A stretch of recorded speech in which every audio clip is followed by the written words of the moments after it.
Assalamualaikum warahmatullahi wabarakatuh. Welcome back my YouTube channel. Di video kali ini kami akan membahas tentang Ketidakstabilan ekonomi.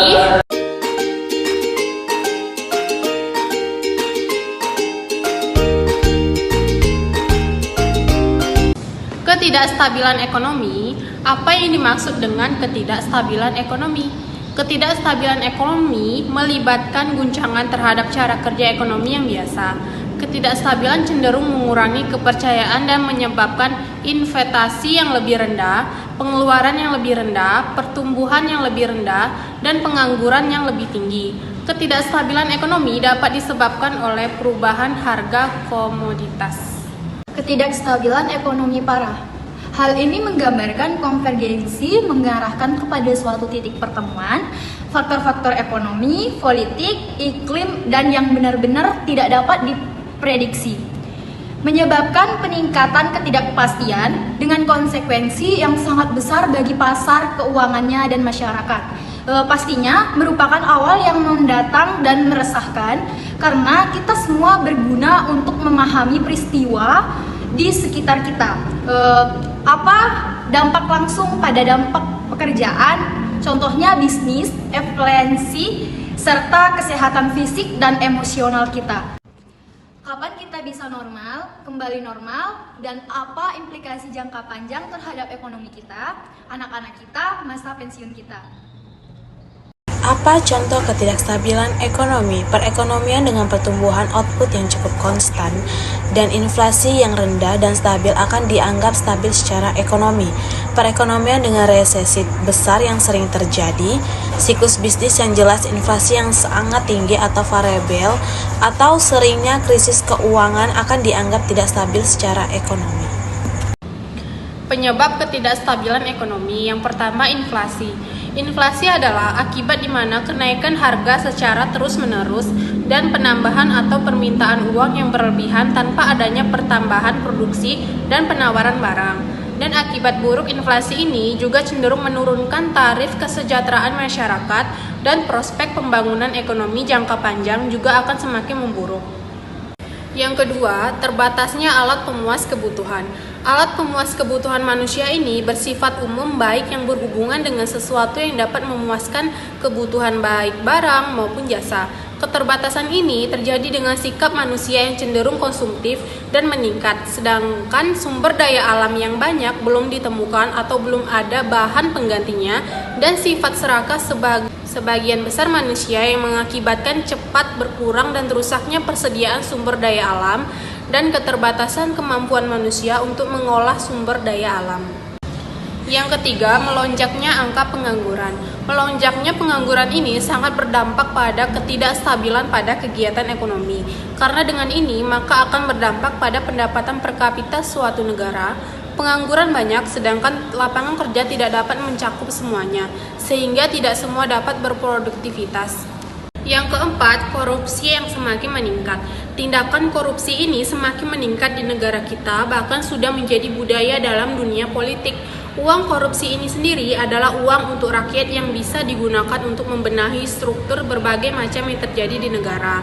Namun dengan adanya korupsi, maka dana untuk masyarakat juga akan mengurang, sehingga yang tadinya harga berbagai macam bahan dan kebutuhan biasa bisa naik drastis dan menyebabkan adanya ketidakstabilan ekonomi. Pendapatan masyarakat yang rendah dan tambah melemah. Pendapatan masyarakat adalah alat di mana untuk sebagai pemenuh kebutuhan. Jika pendapatan masyarakat rendah ini juga akan berakibat pada daya beli masyarakat itu sendiri. Apabila daya beli semakin turun dan permintaan semakin turun, akibatnya para produsen juga akan gulung tikar jika terus-menerus terjadi semakin rendah, sehingga untuk memenuhi kebutuhan sudah tidak dapat berjalan dengan lancar, maka otomatis kemakmuran sulit tercapai. Yang kelima, ekspor yang tinggi. Ekspor yang terlalu tinggi sehingga produk di dalam negeri kalah saing jika dibandingkan dengan produk luar negeri. Dan ini tidak memungkinkan. Jika terus-menerus ekspor meningkat, maka juga akan berimbas dengan melemahnya daya produktivitas dalam negeri itu sendiri. Dan pada akhirnya justru akan berdampak dengan kegiatan ekonomi di dalam negeri. Cara dan upaya-upaya untuk memperbaiki ketidakstabilan ekonomi bagi pemerintahan. Yang pertama, ada pemberdayaan ekonomi untuk bisnis makro atau yang kecil.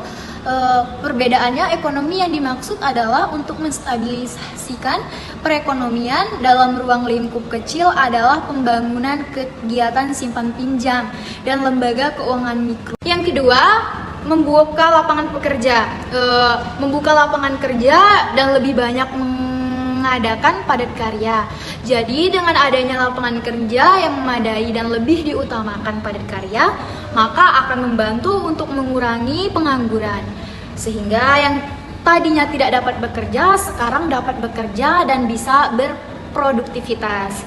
Dengan ini, maka akan berdampak pada pendapatan per kapita suatu negara karena semakin tingginya angka kerja yang kerjanya maka akan tinggi pula peningkatan per kapitalnya. Yang ketiga, ada sumber daya alam, menghilangkan sifat konsumtif dan lebih bersikap hemat untuk sumber daya alam yang belum ditemukan penggantinya atau lebih kreatif untuk menciptakan barang pengganti sehingga dengan peningkatan kebutuhan dan sumber daya alam mampu bekerja dengan seimbang gitu. Yang keempat, ada kebijakan pemerintah dalam UMR. Pemerintah lebih bijak dalam menetapkan UMR dengan mempertimbangkan kebutuhan dan hajat hidup masyarakat sehingga kebutuhan dapat digunakan semaksimal mungkin sehingga kesejahteraan masyarakat dapat terpenuhi dengan baik. Yang kelima, pelatihan yang lebih baik. Bagi pemerintah lebih banyak membuka pelatihan on the job dengan adanya pelatihan untuk masyarakat yang kurang terampil, maka bisa menjadikan kegiatan tersebut sebagai pelatihan untuk mendapat pekerjaan. Dan yang keenam, pembangunan lebih difokuskan kepada infrastruktur. Bagi pemerintah dapat mengorientasikan pembangunan lebih difokuskan pada infrastruktur yang bernilai lebih tinggi, baik dalam ekspor industri maupun pangan, sehingga mungkin dapat menjadikan negara kita tidak hanya sebagai pengimpor, namun sebagai pengekspor terlebih bahan mentah. Jenis ketidakstabilan ekonomi dan contohnya. Ketidakstabilan ekonomi dapat terjadi dalam berbagai bentuk. Dalam beberapa tahun terakhir ini, kami telah menyaksikan beberapa contoh tentang jenis utama yang tidak stabilan, yaitu yang pertama, kepercayaan. Kestabilan ekonomi terkait dengan kepercayaan. Ketika ekonomi menunjukkan tanda-tanda ketidakstabilan, konsumen dan perusahaan biasanya menjadi ragu atau menghindari risiko. Yang kedua, kerusuhan atau pemogokan buruh. Pemogokan skala besar dapat menyebabkan hilangnya output dan kekurangan layanan publik. Yang ketiga, sistem perbankan melemah. Ketika sistem perbankan kehabisan kredit dan jatuhnya pinjaman antar bank, banyak yang menyadari betapa tergantungnya manusia kepada sektor perbankan perekonomian. Yang keempat, inflasi. Inflasi yang mendorong biaya tahun 1970-an dalam kasus ekstrim hiperinflasi Miss Zimbabwe 2008. 5. Credit crunch. Pengurangan tiba-tiba dalam ketersediaan umum pinjaman. Ketika sektor keuangan likuiditas yang menyebabkan jatuhnya pinjaman bank yang miss pada tahun 2008 sampai 2009. Yang keenam, gelombang atau kehancuran aset bubble market. Ketika harga aset naik dengan cepat karena kegembiraan yang tidak rasional tetapi kemudian turun. Yang ketujuh, pertumbuhan atau resesi ekonomi. Resesi adalah penurunan aktivitas ekonomi yang signifikan yang berlangsung selama beberapa bulan. Namun ekonomi yang tumbuh tetapi juga berkembang dan lambat daripada tingkat pertumbuhan berkelanjutan jangka panjang. Mungkin masih terasa seperti resesi atau resesi pertumbuhan. Yang kedelapan, krisis neraca pembayaran, balance of payment crisis. Negara-negara yang bergantung pada komoditas seperti minyak dapat terpengaruh secara negatif oleh penurunan harga yang menyebabkan arus modal keluar lebih banyak. Miss Venezuela, Rusia 2016. 9. Krisis obligasi, bond crisis. Krisis zona euro pada tahun 2012 memperlihatkan yang cepat dalam imbal hasil obligasi karena hutang yang tinggi dan kekurangan likuiditas.